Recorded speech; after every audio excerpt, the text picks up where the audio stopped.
Hi everyone, this is Yabin from Evika. അങ്ങനെ നമ്മുടെ iOS 17.5 beta 2 ഇപ്പോൾ റിലീസ് ആയിരിക്കുകയാണ്. ഈ അപ്ഡേഷൻ വന്നിരിക്കുന്നത് ഏകദേശം 490 MB-ലാണ് എൻ്റെ iPhone 11 വന്നിരിക്കുന്നത്. മിക്കവാറും എല്ലാ ഡിവൈസിലും ഒരു 400 മുതൽ 600 MB വരെ ആയിരിക്കും അപ്ഡേഷൻ വരാനുള്ള ചാൻസ് ഉള്ളത്. അതേപോലെ തന്നെ ആപ്പിൾ കുറേയധികം സോഫ്റ്റ്വെയർ അപ്ഡേറ്റ്സിൻ്റെ ബീറ്റാസും കൊണ്ടുവന്നിട്ടുണ്ട്. നിങ്ങൾക്ക് ആ ഒരു ബീറ്റാസ് ഡെവലപ്പേഴ്സ് ആണെങ്കിൽ ഇപ്പോൾ ട്രൈ ചെയ്ത് നോക്കാവുന്നതാണ്.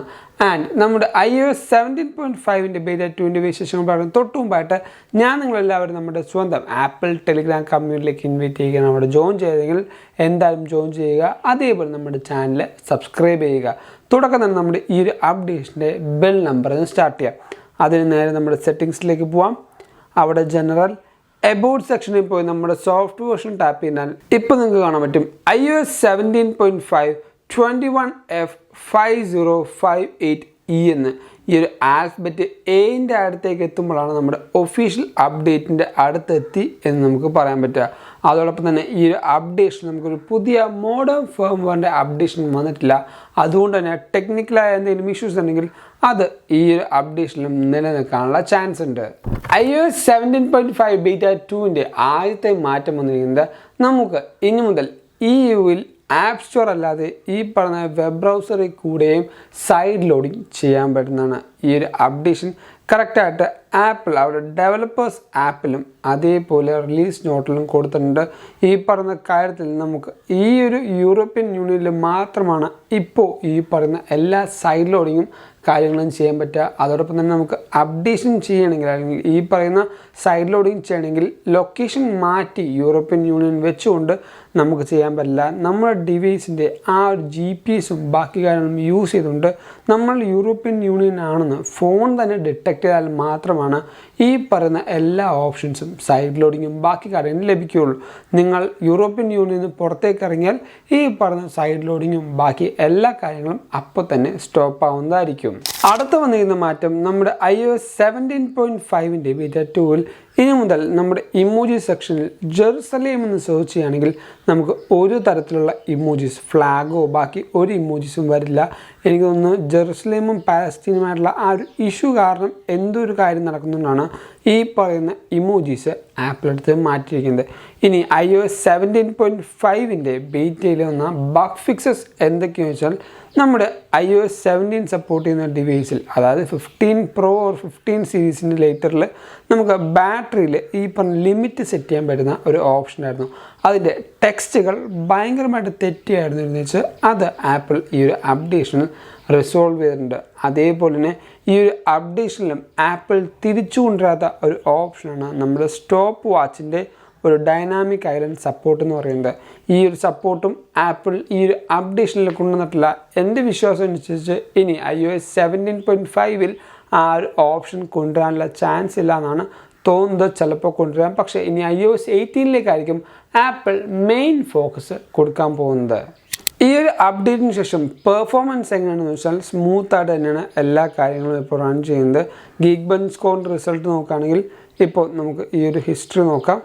സിംഗിൾ കോർ എന്ന് പറയുന്നത് 1704 ആണ്. മൾട്ടി കോർ എന്ന് പറയുന്നത് 3732 ആണ്. അത്യാവശ്യം ഡീസൻ്റ് ആയ ഒരു പെർഫോമൻസ് ആണ് iPhone 11 എനിക്ക് ഗീക്ബെഞ്ച് സ്കോറിൽ നിന്ന് ലഭിക്കുന്നത്. അതേപോലെ തന്നെ നമുക്ക് ഇതിന് തറവായിട്ടൊന്ന് ചെക്ക് ചെയ്യണമെങ്കിൽ ഒരു 2-3 ദിവസം യൂസ് ചെയ്താൽ മാത്രമാണ് ഇതിൻ്റെ ഈ ഒരു പെർഫോമൻസ് നമുക്ക് യൂസ് ചെയ്യാൻ പറ്റുക. ഇനി ബാറ്ററി പെർഫോമൻസ് നോക്കുകയാണെങ്കിൽ എൻ്റെ ബാറ്ററി ഹെൽത്ത് സർവീസാണ് കാണിക്കുന്നത് 77 ആയിട്ട് ഡീഗ്രേഡ് ആയിട്ടുണ്ട്.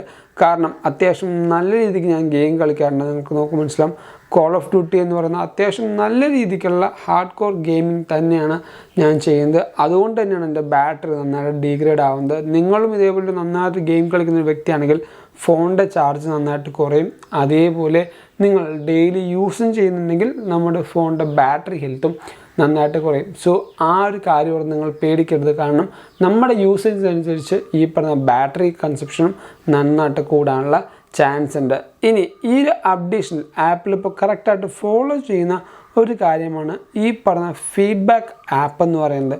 ഫീഡ്ബാക്ക് ആപ്പിലേക്ക് നമുക്ക് നോക്കുമ്പോൾ മനസ്സിലാവും കറക്റ്റായിട്ട് ആപ്പിൾ എല്ലാ കാര്യങ്ങളും അപ്ഡേറ്റ് ഉണ്ട്. iOS 17.5 ആ ഒരു റിസോൾവ് ഇഷ്യൂസും നോൺ ഇഷ്യൂസും ആപ്പിൾ കൊടുത്തിട്ടുണ്ട്.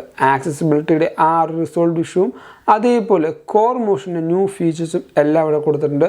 സ്റ്റോർ കിറ്റിൻ്റെ റിസോൾവ് ഇഷ്യൂ കൊടുത്തിട്ടുണ്ട്. അതേപോലെ വാൾ പേപ്പേഴ്സിൽ ഒരു നോൺ ഇഷ്യൂ ആപ്പിൾ കൊടുത്തിട്ടുണ്ട്. ഇതേപോലെ എല്ലാ അപ്ഡേഷനിലും ആപ്പിൾ റിലീസ് നോട്ട് കൊടുക്കുകയാണെങ്കിൽ എന്തൊക്കെയാണ് കംപ്ലൈൻറ്റ്, എന്തൊക്കെയാണ് മാറ്റിയിരിക്കുന്നതെന്ന് കറക്റ്റായിട്ട് മനസ്സിലാവും. പക്ഷേ കഴിഞ്ഞ അപ്ഡേഷൻ വരെയും ആപ്പിൾ ഈ ഒരു റിലീസ് നോട്ട് കറക്റ്റായിട്ട് കൊടുത്തിട്ടുണ്ടായിരുന്നില്ല. അതേപോലെ നിങ്ങൾക്ക് ഈ ഒരു ലിസ്റ്റിൽ കൊടുക്കാത്ത എന്തെങ്കിലും ഒരു ബഗ് ഫീൽ ചെയ്യണമെങ്കിൽ ഈ ഒരു ഫീഡ്ബാക്ക് ആപ്പിൽ കയറി ഫീഡ്ബാക്ക് ചെയ്യേണ്ട ആ ഒരു ഉത്തരവാദിത്വമുണ്ട്. അങ്ങനെ ചെയ്താൽ മാത്രമാണ് അടുത്ത വരുന്ന അപ്ഡേഷനിൽ നിങ്ങൾക്ക് അല്ലെങ്കിൽ ആപ്പിളിന് അത് റിസോൾവ് ചെയ്യാനായിട്ട് കുറച്ചും കൂടെ ബെനിഫിഷ്യൽ ആവുകയുള്ളൂ. ഇനി iOS 17.5 ഒഫീഷ്യൽ അപ്ഡേറ്റ് എന്നായിരിക്കും എന്ന് ചോദിച്ചാൽ നേരെ നമ്മുടെ ഈ പറഞ്ഞ കലണ്ടർ ആപ്പിലേക്ക് പോകാം. ഇനിയെങ്കിലും ആപ്പിൾ ഒരു കറക്റ്റ് വീക്ക്ലി അപ്ഡേഷൻ വരികയാണെങ്കിൽ അടുത്ത വീക്ക്, അതായത് ലാസ്റ്റ് വീക്കിൽ നമുക്ക് ഈ പറയുന്ന iOS 17.5 ബീറ്റ 3 കാണാൻ പറ്റും. ഒരു 23 അല്ലെങ്കിൽ 24 ടൈമൊക്കെ ഡേറ്റ് ഒക്കെ ആകുമ്പോഴത്തേക്കും നമുക്ക് അടുത്ത അപ്ഡേഷൻ കാണാൻ പറ്റും. ഒരു മിഡ് മെയ് അല്ലെങ്കിൽ ലാസ്റ്റ് മെയ് ഒക്കെ ആകുമ്പോഴത്തേക്കായിരിക്കും iOS 17.5 ഒഫീഷ്യൽ അപ്ഡേറ്റ് നമുക്ക് വരാൻ പോകുന്നത്. അതിനുശേഷം ജൂണിൽ നമ്മുടെ WW24 ശേഷമായിരിക്കും iOS 8 ആ ഒരു ഡെവലപ്പർ ബീറ്റ ആപ്പിൾ കൊണ്ടുവരാൻ പോകുന്നത്. സോ ആ ഒരു ടൈം അനുസരിച്ച് തന്നെയായിരിക്കും ആപ്പിൾ iOS 17.5 പബ്ലിക്കലി റിലീസ് ചെയ്യാൻ പോകുന്നത്. സോ ഇതൊക്കെയാണ് നമ്മുടെ iOS 17.5 ബീറ്റ 2 എന്ന് പറയുന്നത്. ഈ ഒരു വീഡിയോ നിങ്ങൾക്ക് എന്തായാലും ഇഷ്ടപ്പെട്ടു, അതേപോലെ ഹെൽപ്ഫുൾ ആണെന്ന് കരുതുന്നു. അതുകൊണ്ടാണ് നമ്മുടെ ഈ വീഡിയോ ഇപ്പം തന്നെ ലൈക്ക് ചെയ്യുക. എല്ലാ കൂട്ടർക്കും ഈ ഒരു വീഡിയോ ഷെയർ ചെയ്ത് കൊടുക്കുക. അതോടൊപ്പം ഇതേപോലെ പുതിയ കാര്യം അറിയണമെങ്കിൽ നമ്മുടെ ചാനൽ എന്തായാലും സബ്സ്ക്രൈബ് ചെയ്യുക, നമ്മളെ സപ്പോർട്ട് ചെയ്യുക. ആൻഡ് ഞാൻ നിങ്ങൾ ഇൻസ്റ്റാഗ്രാം കമ്മ്യൂണിറ്റിയിലേക്ക് ഒന്നും കൂടി ഇൻവൈറ്റ് ചെയ്യുകയാണ്. എന്തായാലും ജോയിൻ ചെയ്യുക, സപ്പോർട്ട് ചെയ്യുക. And thank you so much for watching this video. This is Evin Xavier signing from Evica.